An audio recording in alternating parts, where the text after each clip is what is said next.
नमस्कार, DD news में आप सभी का स्वागत है। मैं हूं ऋतु वर्मा। खबरों को विस्तार से देखें उससे पहले नजर डालेंगे अभी तक की हेडलाइंस पर। भारत क्रोएशिया संबंधों में जुड़ेगा नया अध्याय। प्रधानमंत्री नरेंद्र मोदी अब से कुछ देर बाद पहुंचेंगे राजधानी ज़ाग्रेब। अपने समकक्ष प्लेनकोविच और राष्ट्रपति से करेंगे मुलाकात।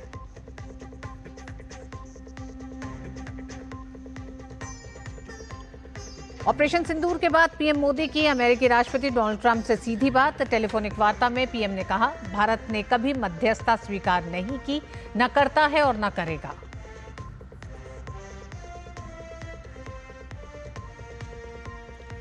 भारतीय नौसेना के बेड़े में शामिल किया गया युद्धपोत आईएनएस अर्नाला समुद्र में निगरानी और दुश्मन की पनडुब्बियों का पता लगाने में महत्वपूर्ण साबित होगा। युद्धपोत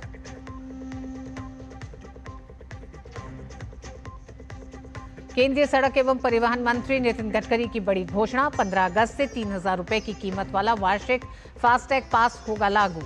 1 साल या 200 यात्राओं तक रहेगा मान्य।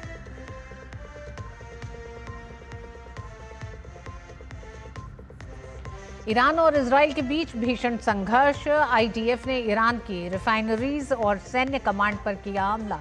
उधर ईरान के सुप्रीम लीडर ने इजराइल के खिलाफ किया जंग का ऐलान।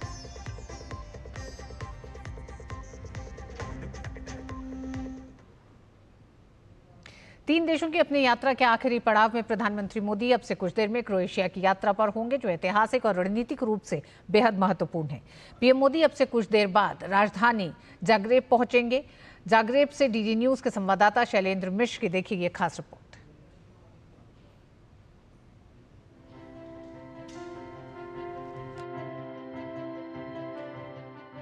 G7 शिखर सम्मेलन में भागीदारी के बाद पीएम मोदी की क्रोएशिया यात्रा हो रही है। ज़ाग्रेब में होने वाली बैठकें केवल पारंपरिक द्विपक्षीय वार्ताओं तक सीमित नहीं रहेंगी, बल्कि ये एक साफ संकेत भी होंगी कि यूरोप में भारत के विस्तारित दृष्टिकोण में क्रोएशिया की क्या भूमिका है। भारत और यूरोपीय संघ जब एक व्यापक मुक्त व्यापार समझौता की दिशा में आगे बढ़ रहे हैं, तब क्रोएशिया जैसे साझेदारों के साथ सहयोग रणनीतिक दृष्टिकोण से बेहद अहम हो जाता है। प्रधानमंत्री मोदी अपने एक दिवसीय दौरे के दौरान क्रोएशियाई प्रधानमंत्री आंद्रे प्लेनकोविच के साथ द्विपक्षीय बातचीत भी करेंगे। पीएम मोदी की राष्ट्रपति जोरान मिलानोविच के साथ मुलाकात भी होनी है।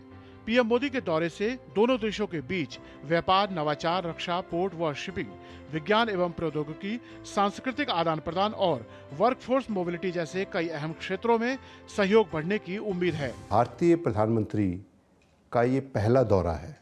78 लाख के करीब जो क्रोएशियन कम्युनिटी है, बड़ी अपने आप को गौरव वाली और क्लोजली निट कम्युनिटी है। वो भारत के प्रधानमंत्री श्री नरेंद्र मोदी जी के इस दौरे को लेकर बहुत उत्साहित है। क्रोएशिया यूरोपीय संघ और नाटो का सदस्य है, जो मौजूदा वक्त में बाकी यूरोपीय देशों के मुकाबले तेजी से विकास के रास्ते पर प्रगति कर रहा है। भारत के लिए क्रोएशिया के रिश्तों का रणनीतिक और सांस्कृतिक महत्व भी काफी है। भारत को संयुक्त राष्ट्र सुरक्षा परिषद में स्थायी सदस्यता को क्रोएशिया समर्थन करता है।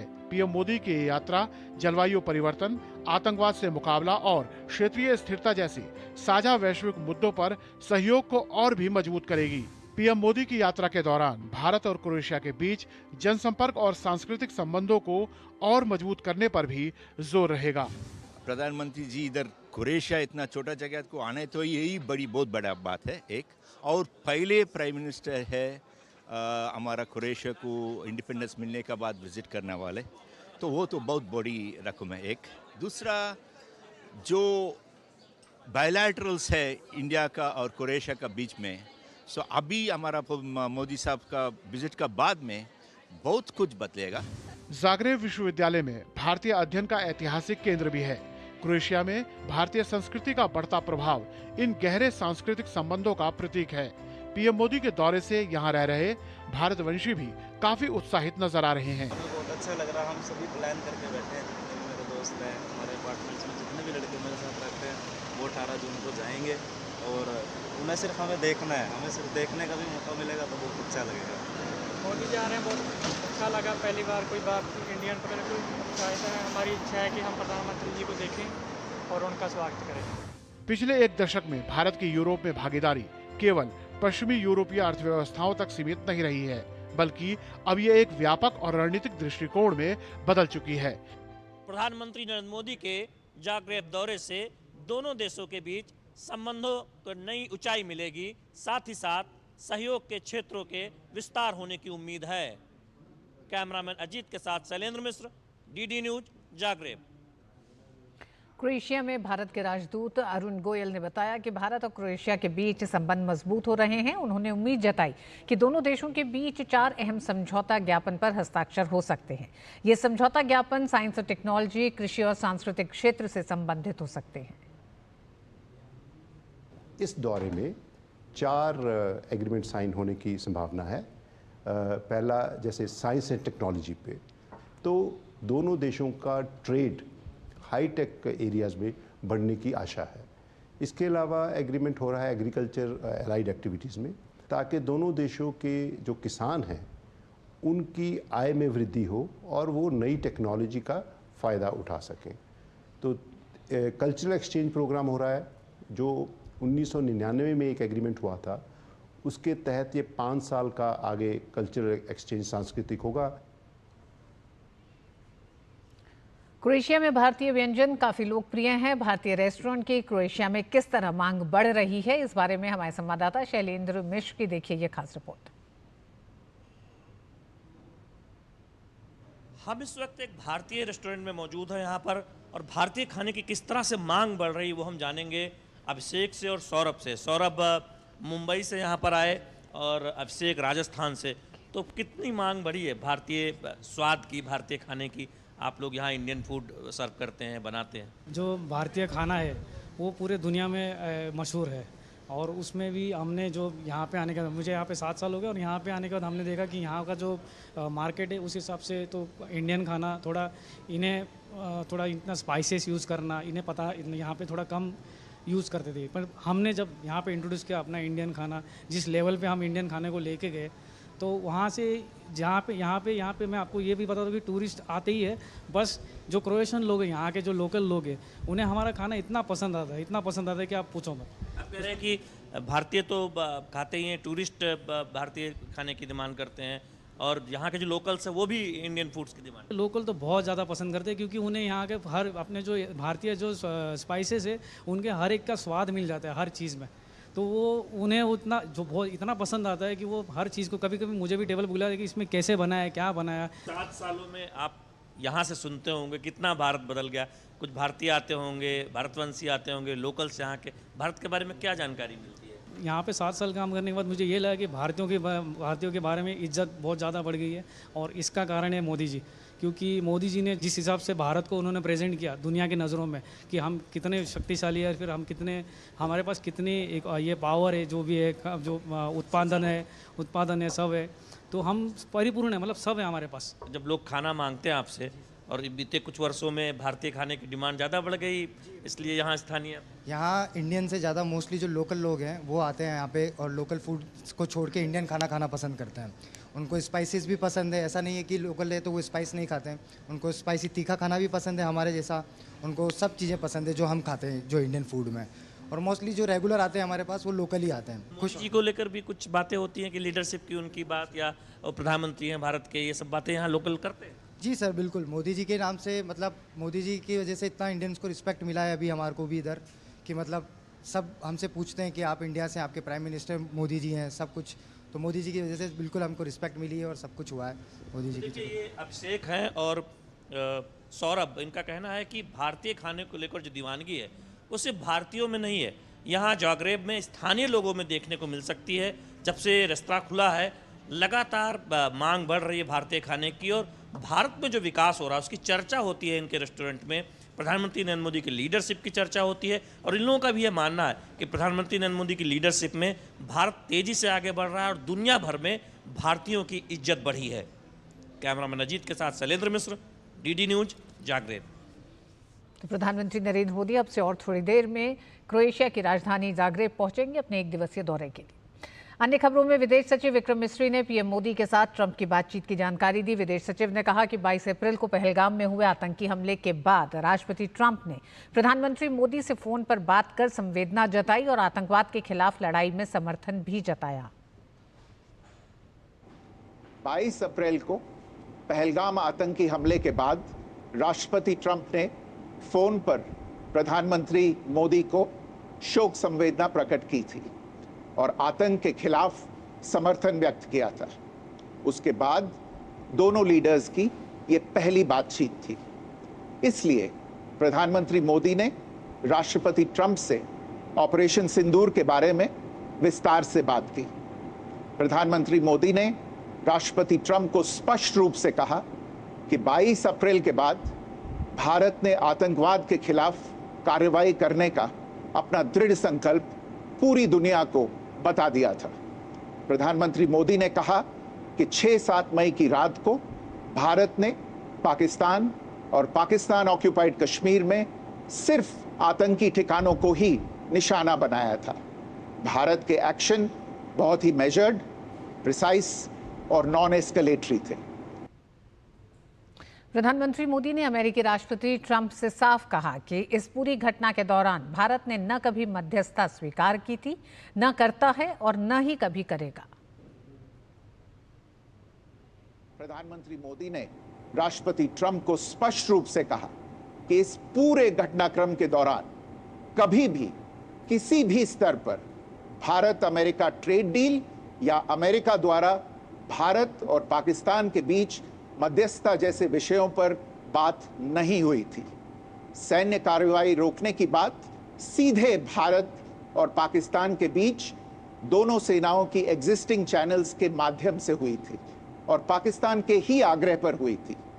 प्रधानमंत्री मोदी ने जोर देकर कहा कि भारत ने न तो कभी मध्यस्थता स्वीकार की थी, न करता है और न ही कभी करेगा। देश के समुद्री तट के करीब दुश्मन की पनडुब्बियों के लिए काल साबित होने वाले आईएनएस अर्नाला युद्धपोत को भारतीय नौसेना ने अपने बेड़े में शामिल कर लिया है। ये समारोह विशाखापट्टनम नौसेना डॉकयार्ड में हुआ, जिसमें chief of defence staff general Anil Chauhan शामिल थे। इस दौरान जनरल अनिल चौहान ने कहा कि आईएनएस अर्नाला समुद्र में निगरानी और दुश्मन की पनडुब्बियों का पता लगाने में महत्वपूर्ण साबित होगा। That INS Arnala has been designed to undertake the highly challenging missions of underwater surveillance, anti-submarine warfare operations, and low-intensity maritime operations. I am sanguine that the ship with superior anti-submarine warfare capabilities as well as mine-laying capabilities will play a crucial role in safeguarding India's vast coastline. I am also confident that the carefully selected weapons and sensors will make the ship a highly potent platform and a force enabler for successful and effective fleet operations. At the same, I would also appreciate the mammoth effort of the Indian Navy for having the intent and ability to transform this vision into a reality through the Indianness route. I would like to highlight to the commanding officer and the commissioning crew of INS Arnala that the onerous responsibility of this war asset rests entirely on your shoulders from now on. Remember, this machine is as good as the men behind it. Being the first of the class, your performance will set a benchmark for rest of the series that would follow. भारतीय नौसेना ने बुधवार को अर्नाला युद्धपोत को शामिल किया। इसमें 16 स्वदेशी रूप से डिजाइन और निर्मित anti submarine warfare shallow watercraft श्रेणी के जहाजों को लिया गया है। इससे तटीय रक्षा क्षमताओं को मजबूती मिली है। ये जहाज भारत की समुद्री सुरक्षा क्षमता में महत्वपूर्ण वृद्धि करेगा और रक्षा क्षेत्र में आत्मनिर्भर भारत पहल की सफलता को बढ़ाएगा।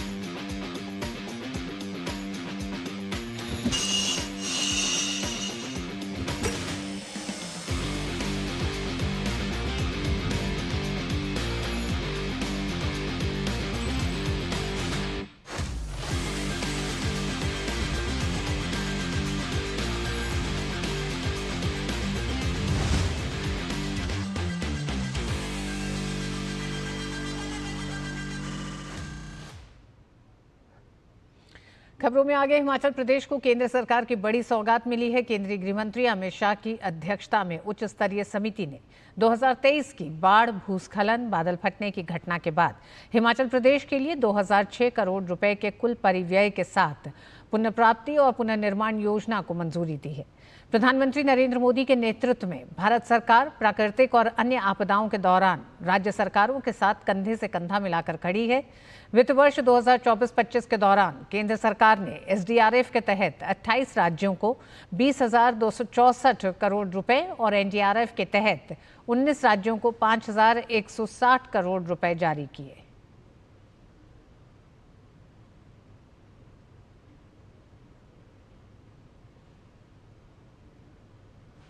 केंद्रीय गृह मंत्री अमित शाह की अध्यक्षता में एक उच्च स्तरीय समिति ने 2023 की बाढ़, भूस्खलन, बादल फटने की घटना के बाद हिमाचल प्रदेश के लिए 2006 करोड़ रुपए के कुल परिव्यय के साथ पुनर्प्राप्ति और पुनर्निर्माण योजना को मंजूरी दी है। इस पर भाजपा अध्यक्ष और केंद्रीय स्वास्थ्य मंत्री जेपी नड्डा ने प्रधानमंत्री नरेंद्र मोदी और अमित शाह का आभार जताया है।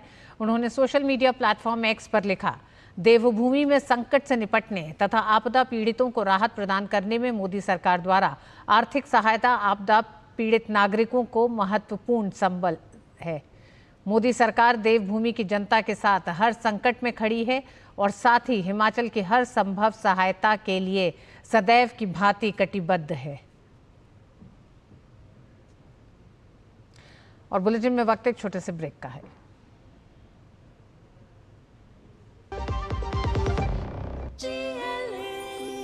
जो लक्ष्य चुना था समझ आने लगा है। जीएलए यूनिवर्सिटी, उच्च लक्ष्य की निश्चित प्राप्ति। मेरी पसंद, मेरी पसंद, मेरी पसंद, मेरी पसंद, हमारी पसंद, हम सबकी पसंद। मजबूत देश का मजबूत सरिया हो गया स्टील। केंद्रीय कृषि एवं किसान कल्याण मंत्री शिवराज सिंह चौहान प्रेस कॉन्फ्रेंस कर विकसित कृषि संकल्प अभियान के बारे में जानकारी दी। केंद्रीय मंत्री ने कहा कि प्रधानमंत्री नरेंद्र मोदी के नेतृत्व में कृषि के क्षेत्र में बेहतर काम हुआ है, साथ ही उत्पादन के क्षेत्र में काफी बढ़ोतरी हुई है। कृषि क्षेत्र में अद्भुत काम हुआ है। अगर मोटे तौर पर हम खाद्यान्न का उत्पादन ही देखें तो 40% बढ़ा है। ये उनकी विजन का, नीतियों का, योजनाओं का, कार्यक्रमों का ही प्रभाव है। लेकिन फिर भी अनंत संभावनाएं काम करने की और हमारे सामने लक्ष्य है। भारत की खाद्य सुरक्षा सुनिश्चित करना है। पोषण युक्त अनाज, फल और सब्जियां पर्याप्त मात्रा में जनता के लिए उपलब्ध कराना है। किसानों की आजीविका ढंग से चले, खेती फायदे का धंधा बने, इसकी कोशिश करनी है। और इस धरती को आने वाली पीढ़ियों के लिए भी उत्पादन देने वाली बनाए रखना है। और इसके साथ साथ भारत को दुनिया का फूड बास्केट बनाना है। शिवराज सिंह चौहान ने कृषि क्षेत्र में एकजुट होकर काम करने की बात कही। उन्होंने बताया कि विकसित कृषि संकल्प अभियान के तहत किसानों और वैज्ञानिकों की टीम ने देश भर के गांव में किसानों से सीधा संवाद किया। One nation, one agriculture, one team, एक टीम बनाई जाए कि सब मिलकर एक दिशा में काम करें, जिनमें किसान भी शामिल। और इसी विचार को लेकर हमने बनाया विकसित कृषि संकल्प अभियान। मित्रों, मुझे कहते हुए प्रसन्नता है, लेकिन वैज्ञानिक हमारे ऋषि हैं, एक तरह से शोध करते हैं, रिसर्च करते हैं, उनसे सीधे किसानों तक ये बात पहुंचनी चाहिए। मैं वैज्ञानिकों को बधाई दूंगा, इस काम में लगे सारे अधिकारी मित्रों को भी बधाई दूंगा, राज्य सरकारों को धन्यवाद दूंगा कि केंद्र सरकार, राज्य सरकार, केबीके, आईसीआर, उन्नतशील किसान मिलकर इस अभियान में जुटे। केंद्रीय मंत्री डॉक्टर जितेंद्र सिंह ने कहा है कि आगामी अमरनाथ यात्रा की सुरक्षा व्यवस्था को लेकर प्रशासन पूरी तरह से आश्वस्त है। आज नई दिल्ली में केंद्रीय मंत्री ने कहा कि कल ही केंद्रीय गृह सचिव ने श्रीनगर में अमरनाथ यात्रा की तैयारियों को लेकर समीक्षा बैठक की थी। उन्होंने कहा कि पहलगाम आतंकी हमले के बाद कश्मीर घाटी में पर्यटकों की आवाजाही फिर शुरू हो गई है और पर्यटकों में पहले की तरह ही उत्साह बना हुआ है। अमरनाथ यात्रा को लेकर के प्रशासन पूरी तरह से आश्वस्त है। अभी कल ही गृह सचिव भी गए हुए थे श्रीनगर, बड़ी विस्तृत बैठक ली है उन्होंने वहाँ के प्रदेश प्रशासन के साथ भी। और इस बार 38 दिन की यात्रा होने वाली है। और जहाँ तक फुटफॉल का संबंध है, आपने देखा होगा कि पर्यटकों का उसी तरह से आना जाना प्रारंभ हो गया है। ये शंकाएँ थी पहलगाम को लेकर के उसके बावजूद, और पिछले 2-3 साल से तो इतना ज़्यादा फुटफॉल होता रहा कि होम स्टे की प्रथा पहली बार कश्मीर घाटी में शुरू हुई है, जो पहले कभी देखने को नहीं मिलती थी। पूर्वोत्तर में हुआ करता था होम स्टे। तो मुझे लगता है कि पर्यटकों का उत्साह उसी प्रकार से बना हुआ है। केंद्रीय सड़क परिवहन मंत्री नितिन गडकरी ने एक बड़ी घोषणा की जानकारी देते हुए बताया कि इस साल 15 अगस्त से 3,000 रुपए की कीमत वाला फास्टैग आधारित वार्षिक पास शुरू किया जा रहा है। ये पास सक्रिय होने की तिथि से 1 वर्ष तक या 200 यात्राओं तक जो भी पहले हो वैध रहेगा। ये पास केवल गैर व्यावसायिक निजी वाहनों, कार, जीप, वैन आदि के लिए विशेष रूप से तैयार किया गया है और ये देश भर के राष्ट्रीय राजमार्गों पर निर्बाध यात्रा को संभव बनाएगा। वार्षिक पास के चालू करने और नवीनीकरण के लिए जल्द ही राजमार्ग यात्रा ऐप और NHAI MORTH की वेबसाइट्स पर एक अलग लिंक उपलब्ध कराया जाएगा, जिससे प्रक्रिया सरल और सुगम होगी। ये नीति 60 किलोमीटर के दायरे में स्थित टोल प्लाजाओं को लेकर लंबे समय से चली आ रही चिंताओं का समाधान करेगी और ये पास टोल भुगतान को एक सुलभ लेन देन में बदलने में मदद करेगा, जिससे टोल पर विवाद, प्रतीक्षा और भीड़ में कमी आएगी। सरकार लाखों निजी वाहन चालकों के लिए तेज, सुगम और बेहतर यात्रा अनुभव के लिए प्रतिबद्ध है। देश में एक बार फिर से कोविड-19 के मामले बढ़ रहे हैं और इसी को देखते हुए केंद्र सरकार ने सभी राज्यों को सतर्क रहने के लिए कहा है। लेकिन इस बीच ICMR NIV पुणे के डायरेक्टर डॉक्टर नवीन कुमार ने कहा है कि कोविड का नया वेरिएंट ज्यादा खतरनाक नहीं है। अब तक जो जांच और निगरानी हुई है उससे पता चलता है कि इससे डरने की ज़रूरत नहीं है। डॉक्टर नवीन कुमार की केवल हमें सतर्क रहने की ज़रूरत है, उन्होंने कहा कि सरकार और वैज्ञानिक संस्थाएं इस पर लगातार नज़र बनाए हुए हैं। देश भर में कोविड के एक नए वेरिएंट का मामला चल रहा है, सामने आया है, और वो वेरिएंट किस तरीके से है, कितना वो उसको किस तरह से ट्रैक किया जा रहा है, इस पर बातचीत करने के लिए हमारे साथ हैं NIV पुणे के डायरेक्टर डॉक्टर नवीन कुमार। सर, जो नया वेरिएंट है कोविड का, वो किस तरीके से उसको ट्रैक किया जा रहा है NIV पुणे की तरह के पुणे के जरिए, और क्या वो कितना खतरनाक है, इसके बारे में बताएं। अभी जो इसकी रिपोर्ट्स जो सामने आई, जो क्लिनिकल केसेस जो देखने में आए हैं, उससे ये आभास हो रहा है कि ये सीवियरिटी बहुत ज़्यादा नहीं है। हालांकि NIV का काम ये है कि जो भी स्ट्रेन सर्कुलेट कर रहे हैं उनका एक क्लोज मॉनिटरिंग करके उनका ये पता लगाना कि भी इनमें बहुत ज़्यादा वेरिएशन तो नहीं है। और दूसरा सबसे इम्पोर्टेंट काम है कि वायरस को आइसोलेट करना, जिससे कि जो वैक्सीन है, एग्जिस्टिंग वैक्सीन, उसमें नया स्ट्रेन हम अगर ज़रूरत है तो दे दें। अभी ये आज की स्थिति में ऐसा प्रतीत होता है कि ज़्यादा सीवियर नहीं है। हालांकि अंतिम निर्णय कि वैक्सीन को रिप्लेस करना है, ये एक पॉलिसी डिसीजन है। वो जो हायर जो अथॉरिटीज़ हैं वो डिसीजन इसके ऊपर लेंगी, और NIV को जब कहा जाएगा तो हम जो भी स्ट्रेन जो सर्कुलेट कर रहा है वो हम प्रोवाइड करने के लिए तैयार हैं। क्या ये पीक आ चुका है, या जो मौसम है मानसून का, उसमें और बढ़ने की संभावना है, उसमें क्या कहना है? अभी जैसे मैंने बताया, कुछ मामले बढ़े तो हैं, लेकिन जिस तरह हमने पेंडेमिक में देखा था वैसी गति से नहीं बढ़े हैं। तो अभी बहुत ज़्यादा गंभीरता का विषय है ऐसा तो प्रतीत नहीं होता, लेकिन हमें सतर्क रहने की ज़रूरत है। NIV रेगुलरली सैंपल ले रहे हैं, रेगुलरली हम सीक्वेंस कर रहे हैं, इसको मॉनिटर कर रहे हैं। जो नया वेरिएंट है वो उतना घातक खतरनाक नहीं है। NIV पुणे उसकी सीक्वेंसिंग कर रहा है, लगातार मॉनिटरिंग कर रहा है। आप जरूर सतर्कता बरतें, जो कोविड का प्रोटोकॉल है उसका पालन करते रहें। कैमरामैन ललित के साथ Nitendra Singh, DD news, NIV Pune. Chhattisgarh के सुकमा जिले से सटे आंध्र प्रदेश की सीमा पर मारेडपल्ली के घने जंगलों में सुरक्षा बलों और नक्सलियों के बीच भीषण मुठभेड़ में 3 बड़े नक्सली कमांडर मारे गए हैं। इस संबंध में बस्तर के IG सुंदरराज पी ने बताया कि इसमें सेंट्रल कमेटी सदस्य के गजारल्ला रवि उर्फ उदय और Andhra Odisha border special zone committee के सचिव रावी वेंकट चैतन्य उर्फ अरुणा शामिल हैं।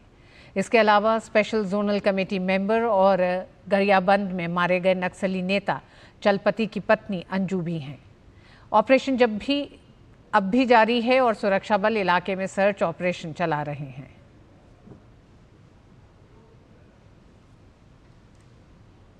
बुजमार क्षेत्र अंतर्गत CPM महोदय संगठन के सरगना बसवराजू का डेड बॉडी रिकवर की गए थे।